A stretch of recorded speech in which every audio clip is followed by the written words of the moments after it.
Of course, as soon as I shut off the camera, I remember there's probably a couple things I should talk about on the outsides. For one, this antenna you see running all the way down here, this is a Wi-Fi range extender. This will grab Wi-Fi, any Wi-Fi within as far as a mile, and it'll amplify it. This is huge. When we turn this thing on, I can't remember the name of it. It's got a real name, but when we turn this thing on, if you're really interested, I'll find it and I'll let you know what it is. When we turn this thing on, I was typically able to, wherever I was able to have the TV going up there, 2 TVs in this slide out, and the TV in the back for my youngest.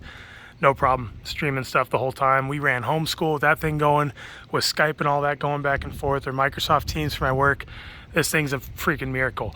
Also, in my email that I send out that I say, hey, here's the bad news about this RV. Here's one of the bad news.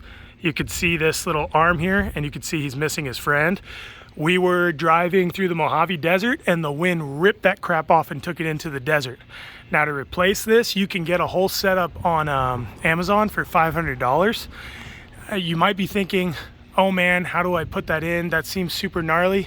Not really, and here's why. Even though the desert decided to take the whole cover from us, being that these mounts are right here, you just need to get the new setup, and then you can just slide it right in. Click, clack, click, easy peasy.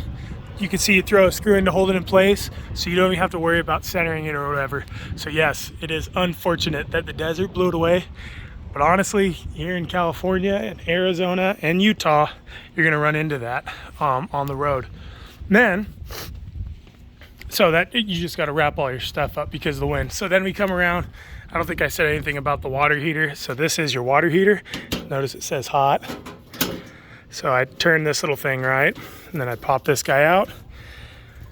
You should never ever really have to do anything inside of here. You can Google a bunch of videos that tell you how this bad boy works, but it basically shoots gas through this line, lights it on fire in here. You can see a little igniter, and then bada boom. This guy, he'll pull water if you have water in the tank. On our last RV, not on this one, on our last, we had a trailer. I messed around with this and I had to replace a water heater, and I ended up lighting it on fire. I would not suggest messing around with a water heater if you can avoid it. I don't even know if there's a way to turn this on out here. I don't think there is. It's all internal, which is really nice. If it's raining or it's super hot or it's muddy outside, whatever, it's nice to be able to just flip on the water heater. And that one is electric or propane, which is great. This right here, this is the back of your fridge. Okay, so I'm gonna drop this little bad boy out. So drop that out, and you could see, oh Elijah, you got the brains open. You're absolutely right. There's the brains of the fridge. Why do I have this open?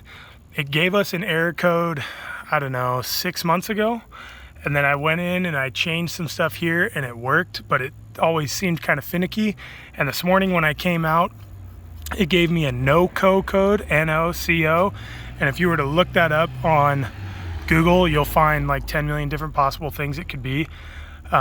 So what I did is I reset the code, and so far the fridge seems to be working, which is really great because it's a nice fridge and it's like $3,000 to replace or something like that, maybe $2,000. But what I did is I also just bought a brand new control board. So that's in the mail. We should have that in the next 2 to 5 days. This whole board will be replaced, and then well, it won't necessarily be replaced. What it'll do is I'll have the control board, I'll keep it in CSD paper, and it'll go with this RV. So should you have any troubles with the fridge, you'll already have the replacement control board. You can either do it yourself or take it to an RV guy and say, hey, look, here's this control board, can you change it out? And your fridge will work good as new. It's a super bomb fridge. The only other repair we had to do with it is you see this little blue line, it just sprung a leak. This plastic got old, and this is where you have water that goes back and forth. And so I just put some new line in there. Really no big deal, but I would be remiss to not tell you that I had to do a repair on this thing. I think that's it. There's really nothing else crazy out here to go over. Let me stop and just think about it. Yeah, that's it. Now we are going to go to the inside.